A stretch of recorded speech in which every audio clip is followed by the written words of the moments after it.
कभी कभी ना जिंदगी का कोई एक पल, बस एक पल पूरी कहानी बयां कर देता है।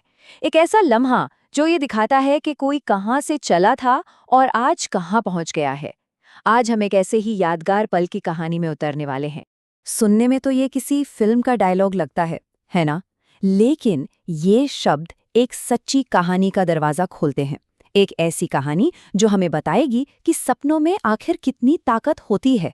तो चलिए इस सफर पर निकलते हैं। तो हमारी कहानी का पर्दा उठता है एक ऐसी जगह पर जो आम दुनिया से मतलब बिल्कुल ही अलग है। ये विलासिता का एक ऐसा मंच है जहां हर चीज जैसे सोने चांदी में लिपटी हुई सी लगती है। जरा सोचिए, शहर की सबसे आलीशान सबसे बड़ी दुकान। यहाँ कांच की अलमारियों में सिर्फ घड़ियां नहीं रखी हैं, बल्कि वो कला के बेहतरीन नमूने हैं। हीरे, पन्ने, जवाहरात, उनकी चमक आंखों को चौंधिया रही है। मतलब यहाँ की हवा में भी दौलत की एक अलग ही महक है।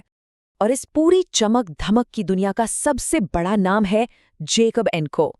ये सिर्फ एक घड़ी बनाने वाली कंपनी नहीं है, बल्कि ये तो सफलता और रुतबे का दूसरा नाम बन चुका है।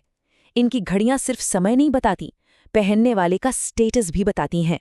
आप जरा इस नंबर पर गौर कीजिए, 42 करोड़ रुपए। नहीं, ये कोई लॉटरी का इनाम नहीं है। ये तो सिर्फ एक घड़ी की कीमत है। जेकब एंड को बिलियनर अशोका टर्ब्यूलियन। इतनी ज्यादा कीमत कि सुनने वाले की धड़कनें ही तेज हो जाएं। लेकिन इस चकाचौंध के बीच कहानी में एक ट्विस्ट आता है। जैसे ही हमारा हीरो इस दुकान में कदम रखता है ना, माहौल एकदम से बदल जाता है। उसका स्वागत गर्मजोशी से नहीं, बल्कि शक भरी निगाहों से होता है। दुकान का जो मैनेजर है वो उसे ऊपर से नीचे तक घूरता है। उसके चेहरे पर तो कोई भाव नहीं है, लेकिन उसकी आंखों में एक सवाल साफ तैर रहा है। एक ऐसा सवाल जो बिना कुछ कहे ही सब कुछ कह रहा है कि क्या ये यहाँ का ग्राहक है भी या नहीं। और यहीं पर कहानी का असली सार छिपा है। देखिए, एक तरफ है मैनेजर का नजरिया जो सिर्फ कपड़ों से इंसान को तौल रहा है, और दूसरी तरफ है उस शख्स की हकीकत, एक ऐसा इंसान जिसने अपनी किस्मत खुद लिखी है और आज वो अपनी मर्जी का मालिक है। लेकिन जैसा हर कहानी में होता है, एक ऐसा पल आता है जो सब कुछ बदल देता है। और हमारी कहानी में ये मोड़, ये टर्निंग पॉइंट एक जवाब से आता है। एक ऐसा जवाब जो वहां मौजूद हर किसी की सोच को हिलाकर रख देता है। एक हल्की सी मुस्कान के साथ वो बहुत शांति से कहता है, आज मैं यहाँ देखने नहीं, खरीदने आया हूँ।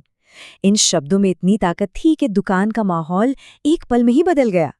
और इसके बाद जो हुआ वो तो एकदम किसी फिल्मी सीन जैसा था। उसने एक एक करके अपनी पसंद बताई। पहले वो हरे हीरो से जड़ी घड़ी, फिर वो सतरंगी हीरो वाली, और आखिर में वो सबसे बड़ी टर्ब्यूलियन घड़ी जिसकी कारीगरी बेमिसाल होती है। हर नई पसंद के साथ मैनेजर का मुंह खुला का खुला रह जाता है। और फिर वो सिर्फ एक वाक्य कहता है जो वहां मौजूद हर किसी को चौंका देता है, इन सब को पैक कर दीजिए। कमरे में एक पल के लिए सन्नाटा छा जाता है। दुकान में हर कोई सकते में है। मैनेजर को तो अपनी आंखों और कानों पर विश्वास ही नहीं हो रहा। कुछ मिनट पहले जो माहौल शक और संदेह से भरा था, वो अब पूरी तरह से हैरत और आश्चर्य में बदल चुका था। लेकिन ये कहानी सिर्फ महंगी घड़ियां खरीदने की नहीं है।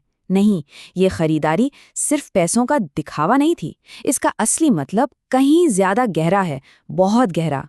उसका असली मकसद सिर्फ खरीदारी नहीं था, बल्कि दुनिया को एक पैगाम देना था। ये घड़ियां उसकी सालों की मेहनत, उसकी लगन का इनाम थी। ये इस बात का सबूत थी कि एक छोटा सपना देखने वाला इंसान भी अपनी मेहनत से पूरी दुनिया जीत सकता है। और कहानी का अंत तो देखिए, किसी सुनहरी तस्वीर जैसा है। जैसे ही वो उन बेशकीमती घड़ियों के साथ दुकान से बाहर निकलता है, सूरज की रोशनी सीधे उन पर पड़ती है और वो हीरे ऐसे चमक उठते हैं मानो उसकी अपनी किस्मत चमक रही हो। ये सिर्फ हीरों की चमक नहीं थी, ये उसके सालों के संघर्ष की, उसकी मेहनत की और उसके सपनों की जीत की चमक थी। तो ये कहानी हमें एक बहुत गहरे सवाल के साथ छोड़ जाती है। आखिर कब कोई बेजान चीज सिर्फ एक चीज न रहकर हमारे सफर, हमारी मेहनत और हमारी जीत की एक जिंदा निशानी बन जाती है? इस पर जरूर सोचिएगा।